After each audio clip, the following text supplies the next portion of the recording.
Alright, y'all, so this is my Death Over Dinner project. In case y'all didn't read the name, this is Will Walker. Currently a law student over AB3, so graduate student, technically speaking. And thank y'all for watching.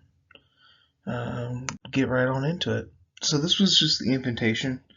Um, I was only inviting one person, but I kind of did it just to kind of make it fun. The only person I invited was my girlfriend. She's the only person I've really seen the last week, so I figured it'd be kind of nice to do it. Um, you know, did the humor via the Death Over Dinner. She already knew what it was, so I feel like I didn't have to put an explanation on there. And then wine and wild game provided. That's the only thing we really drink together is red wine. And it's really all I eat is wild game. But she likes both of those. We did it this past weekend when I was up in Missoula, seeing her at my apartment, hence the Walker residence. So just kind of put this in here for fun before we get into like the meat of the discussion. I put together a little menu for her of her favorite things to kind of help make things easier. Also, a few of my favorite things, to be honest. Again, just kind of help ease into that conversation. I feel like, and just based off of what we've kind of gone over, creating a what's the word I'm looking for here? Kind of like a safe and more importantly, like a comfortable environment. Kind of helps ease along certain discussions. It just makes it that much nicer and a lot more pleasant to talk about discussions such as death. So Possum Decoy red wine. That is like our bottle of red. We bought it for us on our first dinner date, on our first for our first Valentine's Day when I cooked for her. Also did venison shotgun shells, which is also like one of her favorite things that I make. Again, just trying to make this like relaxed environment. So had our wine, has shotgun shells, which if y'all don't know what that is, basically take a manicotti pasta shell and you stuff it with your favorite seasoned ground meat or ground whatever for that matter. Wrap it in bacon. You either smoke them or bake them, and the bacon basically cooks the shell. A little bit of barbecue sauce over top. For the main course, just did a elk meatloaf and some roasted Brussels sprouts. Had a couple pounds of elk from a buddy of mine. That's one of her favorite game meats. So again, just going towards this, comfortable environment.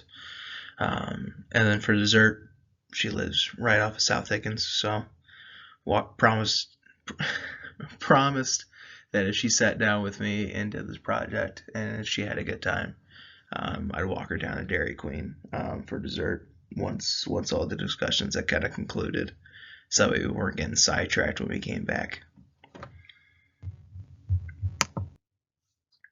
So again, kind of mentioned already, but the guests in the background, only guest I invited was my longtime girlfriend Carly, who's up there in the top right there.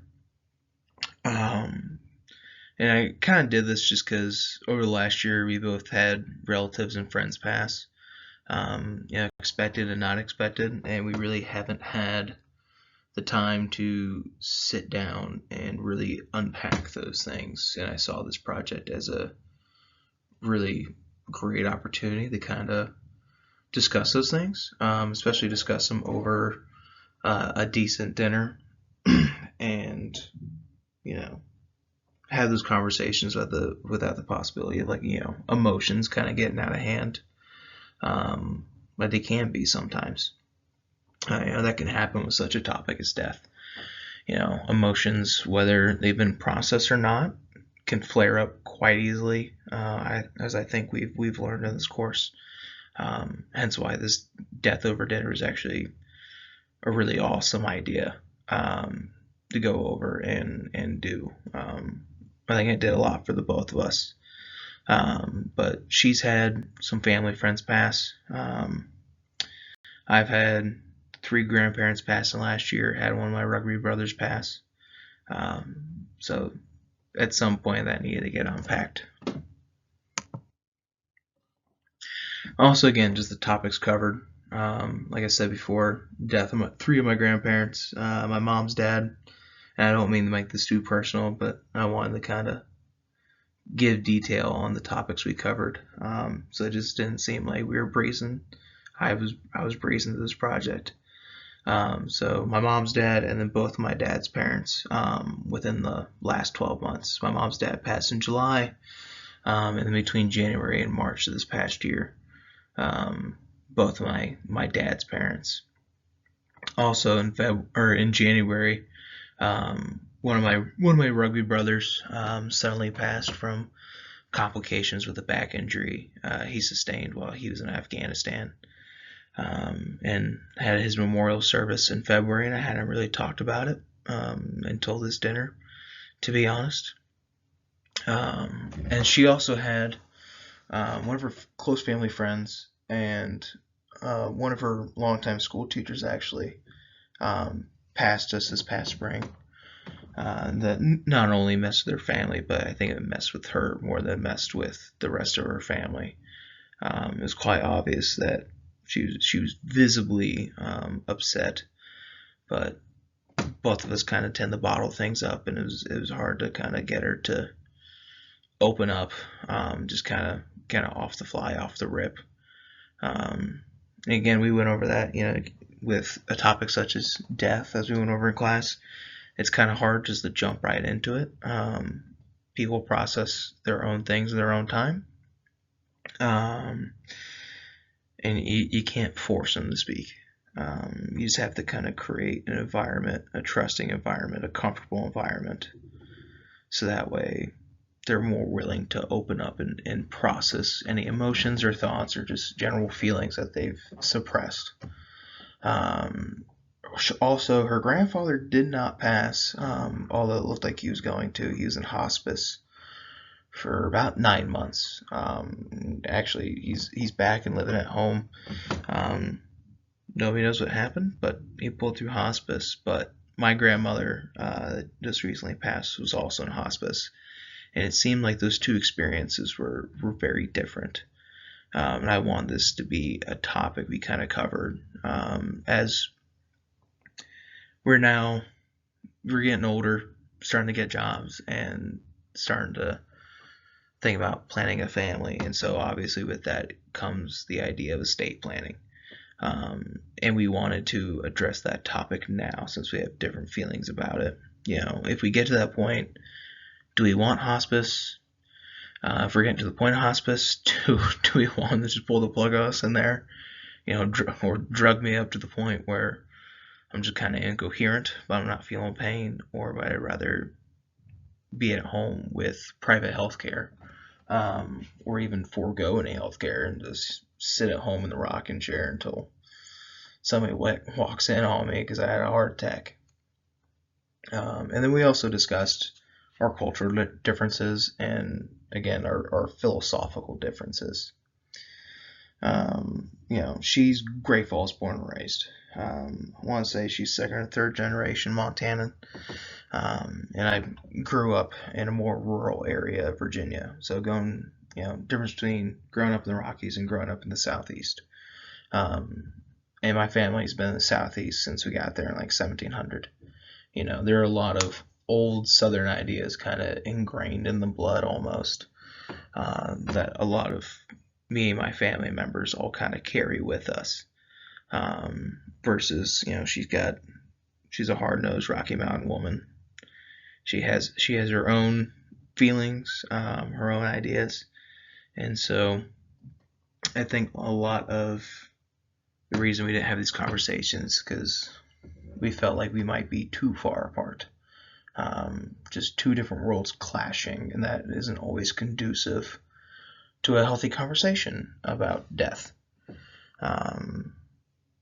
And so this is just kind of what I had planned on the personal topics. And then, the readings and the videos covered. I took these from the Death Over Dinner website. Wasn't sure if we had to do that, but I just did to kind of be thorough, and I thought they actually had some really great ideas.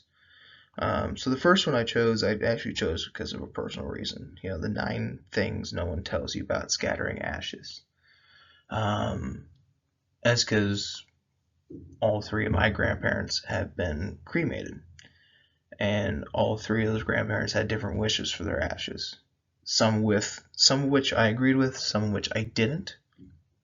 And we both kind of agreed that cremation is a much cheaper option than a modern burial. But also just the issues that came up with me that I explained to Carly was with my mom's father. He didn't care what happened to his ashes. All he wanted was actually the ashes of his favorite dog mixed in with his. Problem with that was he was residing in California when he passed. That's where he retired to. And under California state law, you can't do that. You can't intermingle ashes, especially not with an animal, for purposes of identification later for whatever reason. Whatever legal reason, you would need to pull those ashes and, I guess, run a bit of a DNA test. Wherever they do that, I have no idea how they do that, but that's just California state law. And so we had that kind of conversation with her family. Me personally, as an attorney, as much as I would have loved to follow my grandfather's wishes, I don't feel comfortable breaking the law in such a way. I also wasn't too comfortable with opening the bag of his ashes up for authoritative reasons. I was still in the grieving process, and I'm not sure if handling my grandfather's ashes would have been conducive to my grieving process at the time. We still had this conversation where many of my family members felt that this is what needed to happen, and that they were going to, open up his ashes and intermingle the two. Just not tell anybody, but we all felt differently. And then also with him, he had absolutely no guidance on where he wanted his ashes either scattered or buried. Absolutely no guidance. Was not addressed in his will. And so we had this heated conversation between our family and his second wife. She wanted to scatter his ashes in a number of places versus my mother and I both felt like that. Well, we didn't feel like we necessarily needed to do an interment. We felt like we needed a place to go to kind of have a conversation if we wanted to feel like we're all Christian household, different denominations, we're all a Christian household, and so we felt like we wanted to have a place to kind of sit down and just talk with him, have a place to go instead of 8 different places. Versus she wanted to spread him. He was a park ranger, and when he retired, so she felt like that'd be proper to spread his ashes in a number of different places, at a lot of the different state and regional parks that he volunteered and worked in in his final days.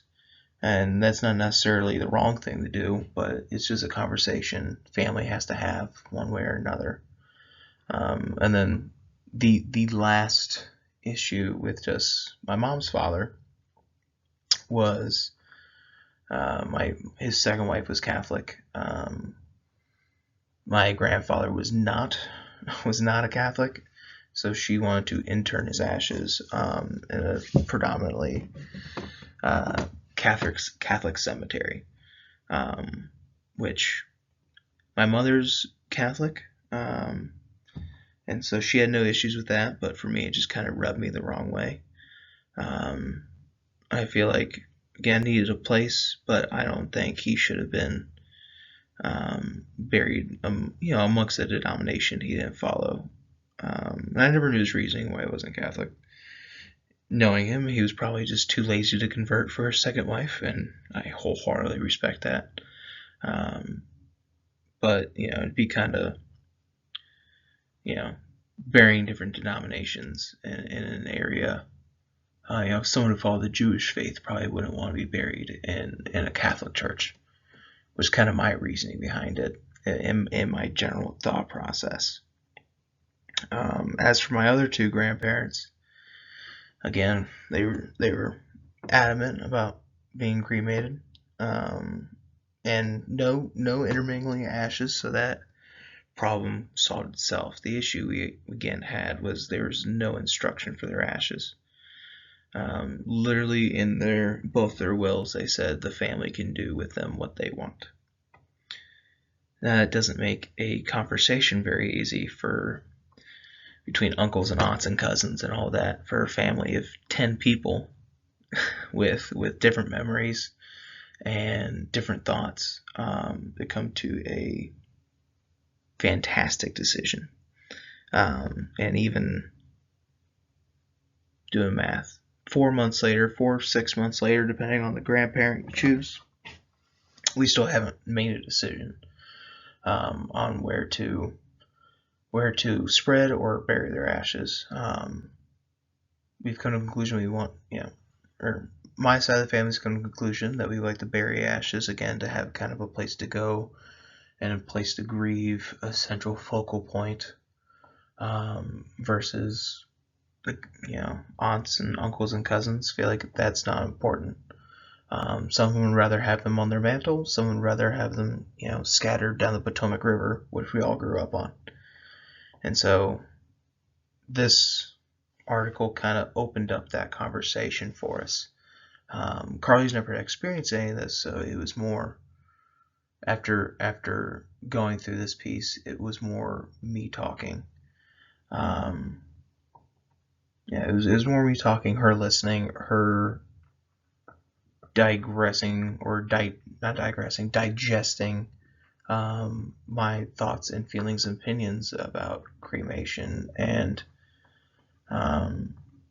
just making sure you have a bulletproof plan, so that way your family isn't left confused and without guidance. And the next piece we went over was doing what it takes to cope with grief.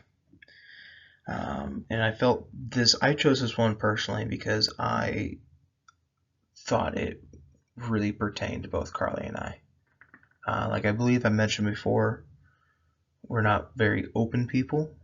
With most things, we're open with each other. But on topics of death, we're both kind of reclusive. We keep to ourselves. We don't want to express those feelings. We kind of bury them. And I felt that it was fitting about the part of doing what it takes. And for us, historically, doing what it takes means just burying those feelings and not talking about them, not processing them, and just dealing with it on your own. But when you gets to a point where you have a number of deaths kind of stacked up upon one another, like we have had, it gets a little bit harder to do that. As I believe it was the Cooper Anderson, one of the Cooper Anderson pieces, he talks about the delay of grief. And I think burying a lot of those emotions down, you kind of delay that until it gets triggered by another tragic event, another death, expected or unexpected.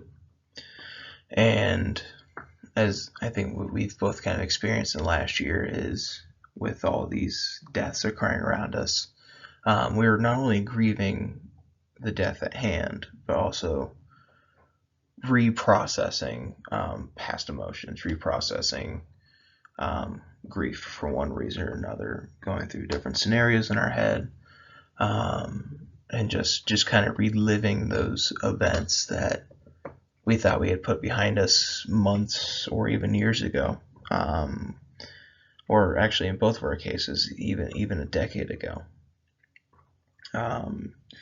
and we just kind of went into maybe creating a game plan between each other about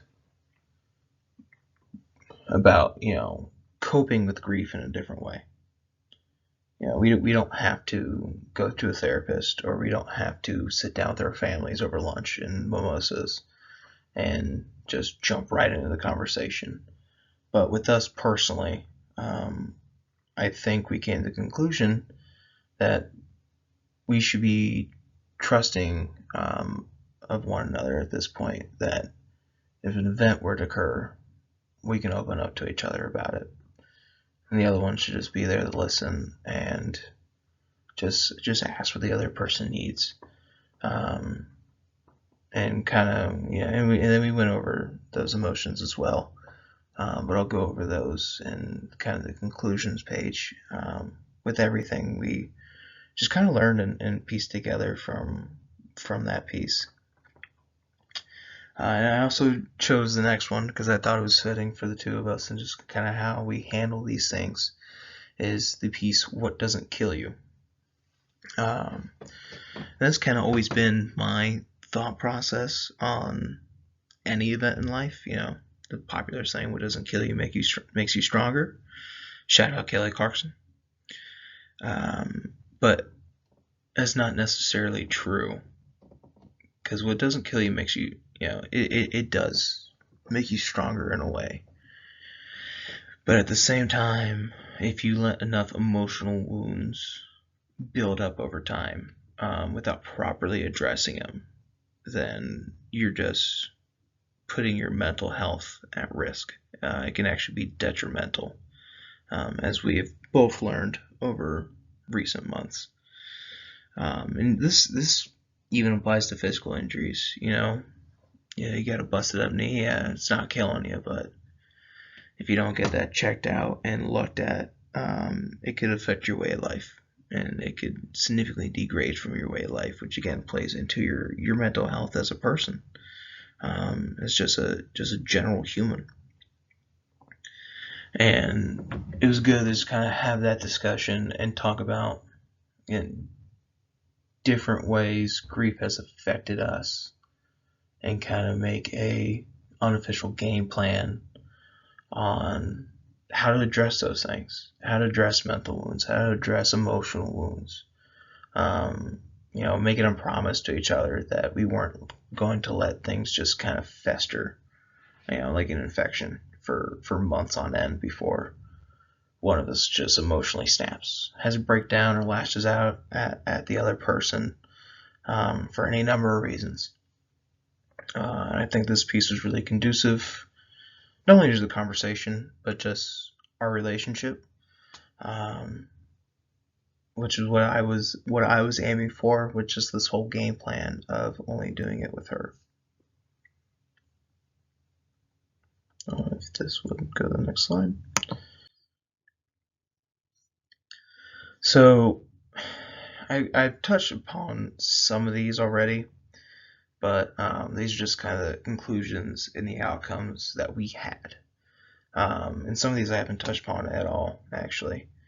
And off to the right there is actually a picture of my dad's side of the family with my mom in the back, with my grandfather that passed in January, standing back there with the eye patch. And I thought this was just kind of fitting for just a couple of the main points. Just thought it was fitting.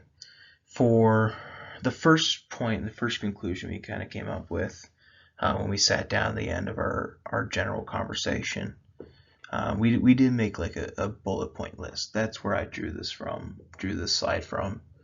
It was a bullet point list of things that we thought we needed to not only work on, but also just address more regularly. And even in the future when we have a family, just kind of addressing that with them, or even our current families. So expressing emotions versus bottling them up was kind of our first little rundown. Again, like I said before, Carly and I are both god awful at expressing our emotions sometimes, especially when it comes to deeper, more personal emotions, such as death, dying, and grief. That's the name of the class. The whole reason we're here. Bottling them up is not healthy or conducive to getting over grief. It has its role. It plays its role. But it seems like it's more, to us after this conversation, it seemed like it was more of a temporary role. You can't live your life that way before you start lashing out or having anxiety or just general breakdowns, emotional breakdowns. At some point, you have to express those emotions in a healthy way, other than just crying in the shower. And so we kind of came up to, again, this pact with each other that we're going to try and express our emotions a little bit more. And coming up in August, I have the memorial service for both of my dad's parents. And we really hadn't filtered through those emotions, and we talked about that because she'll be out in Virginia with me for that. Just expressing my emotions to her and telling her what I think I'm going to need in August. But also letting her know that that's probably what the list I gave her of things I'll need in August emotionally is probably not going to be a complete list. I can't foresee what things I'll feel and experience once I get up there to give a speech, or even see friends and family come in and share their condolences. You never know what kind of emotions will pop up until they do. And so we kind of worked through that during our conversation of our dinner. And then another point we came to, another conclusion, was grieving with family versus setting boundaries. And we've both kind of experienced both ends of the stick. When a loved one passes, you're obviously not the only one grieving. And if you're the only one grieving, there's probably an issue, an underlying issue of some sort. And so, in the moment, you need to grieve with your family. Your family is supposed to be this cohort, this coalition of people that always have each other's backs, always there to talk about what you're feeling. You're supposed to be able to trust them. And so when the entire family is grieving over a death, such as a death of a grandparent, again, no matter how expected or unexpected, it's important to remember you're not the only one in the moment, and having each other there can be a great initial support system to handle all these things. And then the other end of that stick is, which is hard for many people, myself included, is trying to set boundaries with family. Because at the end of the day, death is a very emotional process. And once things start to set in and you start getting more into, dishing out personal articles of the deceased, or going through finances if that estate planning isn't put together, or even if the estate planning is bulletproof, people are always going to have different opinions about who should go to what, who should get what. They might feel happy with how that ends up. They might feel extremely disappointed. And with those emotions, guilt, shame, finger pointing, all can kind of occur. And even when you get past the personal articles and finances part of a family member dying, you still have to, and I brushed upon this already, you still have to plan out a funeral. And if explicit wishes are stated, or even if they're not legally possible, you have to have that conversation with family. And again, sometimes they'll try. Family can be fickle. As much as we love them, they can be fickle. And you need to kind of set boundaries with your family. emotions and thoughts and opinions aren't invalid because you want something for a loved one that they don't. And at the end of the day, if it's not in your control, like a lot of these decisions have been for me in the last 12 months, because yes, the deceased are my grandparents, but it's also they're my parents' parent. So at the end of the day, the ultimate decision comes down to them, but I still put in my 2 cents and kind of setting those boundaries with the family and being like, y'all can have your opinion and you have the final decision, but don't attack my opinions because you think it's wrong, for any number of reasons. And she's had the same experience as well, with her family. Her family does not handle grief in a healthy way at all. Her entire family kind of tends to bottle things up, and they lash out at each other. And she's had to set those personal boundaries with aunts and uncles and parents, saying, again, what your opinions aren't invalid, but that is, mine aren't either. And obviously somebody has to make the final decision at the end of the day, and whoever has that power, has been designated to have that power, then they can make that final decision. But you also, again, have to set those boundaries. Make sure, protect your own health, your own mental health, your own grieving process, because we are all wired extremely differently. And sometimes that comes with a simple conversation. Sometimes that can come with just calling out a family member if you truly feel like they're doing something that you don't agree with.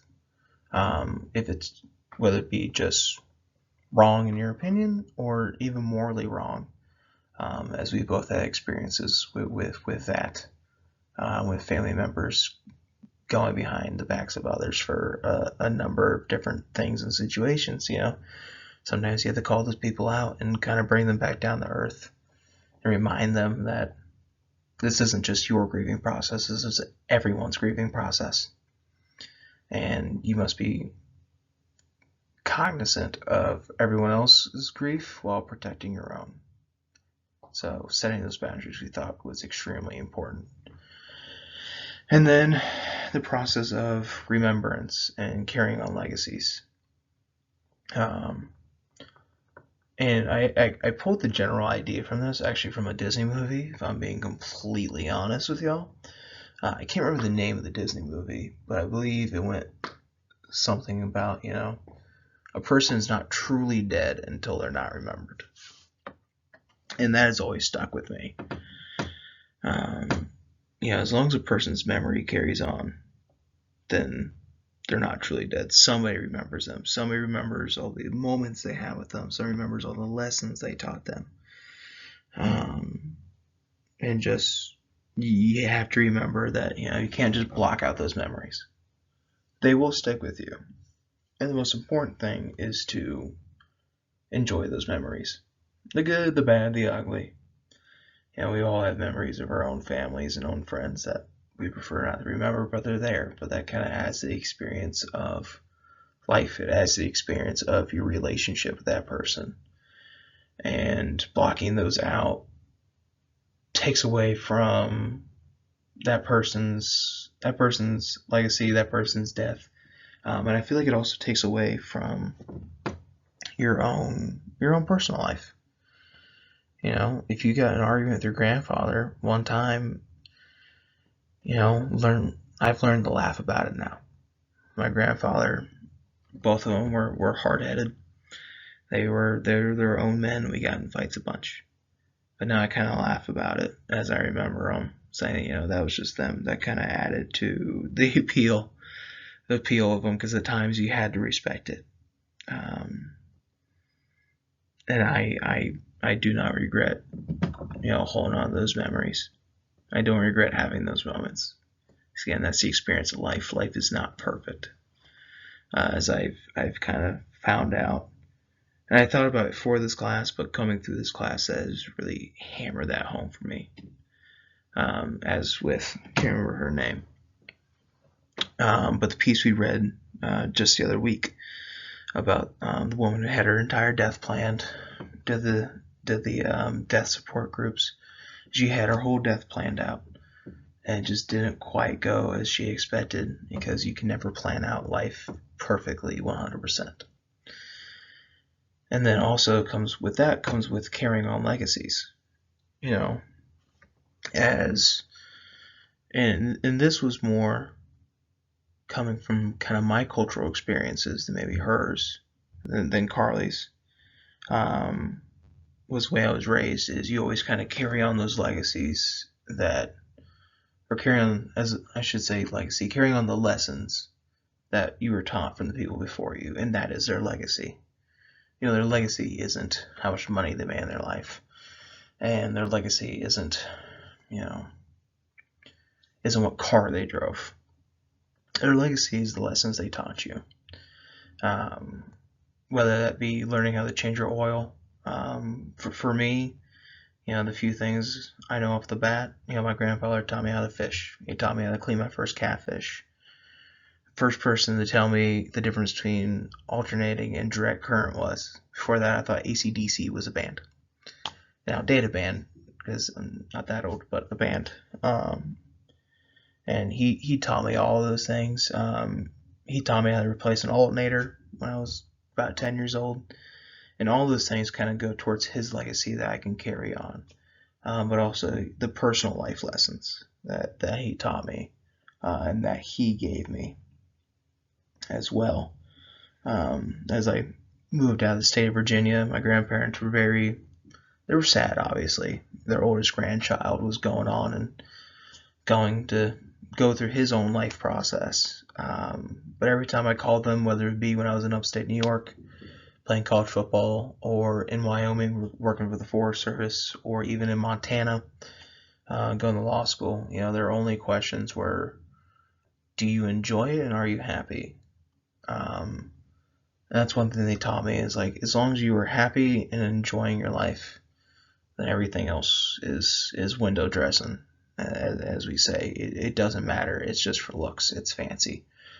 You know, it will buff out, because you have to prioritize your own happiness, and live in a place that you like and you're comfortable. And that is just one thing that, you know, life lessons that they taught me that I'll carry on and teach to my son or my daughter or my grandkids, or if I'm lucky enough, my great grandkids. And with that, you know, they may not know it, because they may not know where that information came from, but that will be carrying on my grandparents' legacy for years to come. And the next topic we kind of got to was funerals versus cremation, and kind of discussion about that. And this one wasn't as long as the conversation for Carly and I, as we were both kind of on the same page going into this. But we've had to deal with both, and we have both seen what the pros and cons of both. You know, the modern funeral, it is nice to have, I guess, a body to say goodbye to. And for some, it is the proper burial. You know, cremation seems to be more of I guess, a modern thing in the last few years. But it's also expensive. Plots are expensive. The embalming process is expensive. Caskets are expensive. I believe the quote we got for my grandparents is my grandfather's funeral process, if we wanted to do that, which would have been going against his wishes, but my father considered it. It would have been about a $70,000 process. And as a person, you have to, I feel like you have a duty to kind of think about that with the family you're leaving behind. $70,000 is not a small amount of money. And you might leave enough to cover that, but it's also a long, lengthy process, and a lot of things your family has to deal with.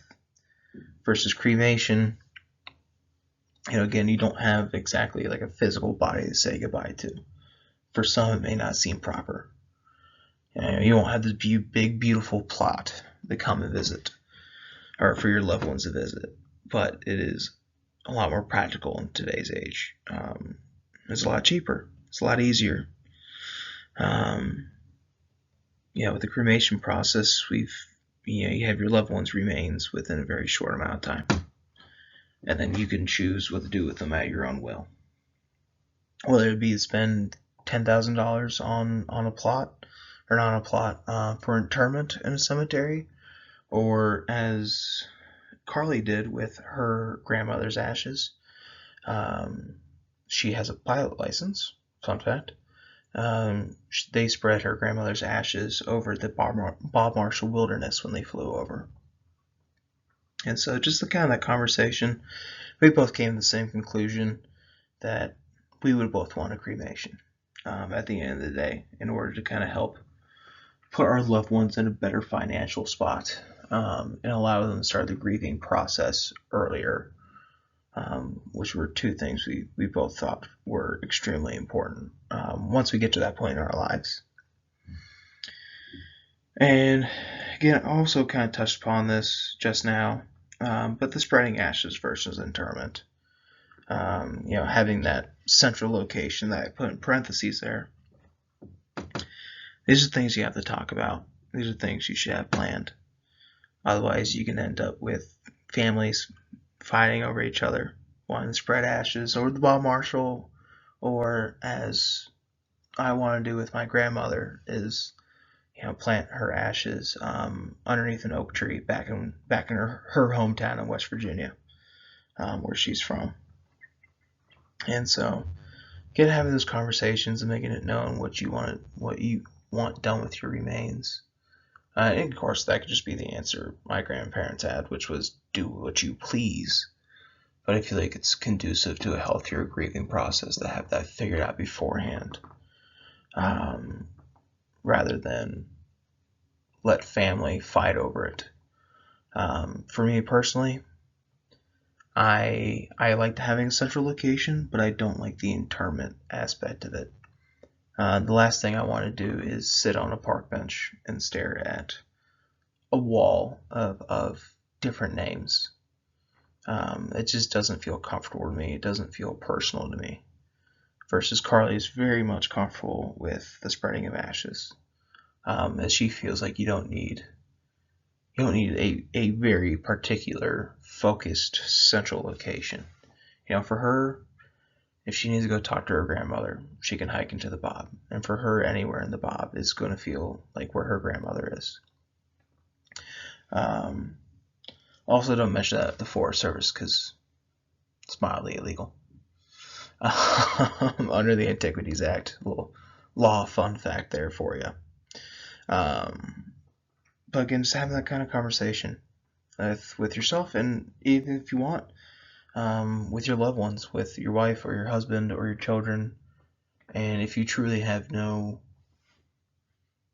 idea what you want done with your ashes, or your body for that matter, saying what they would like, so that way is in writing and can't be disputed later.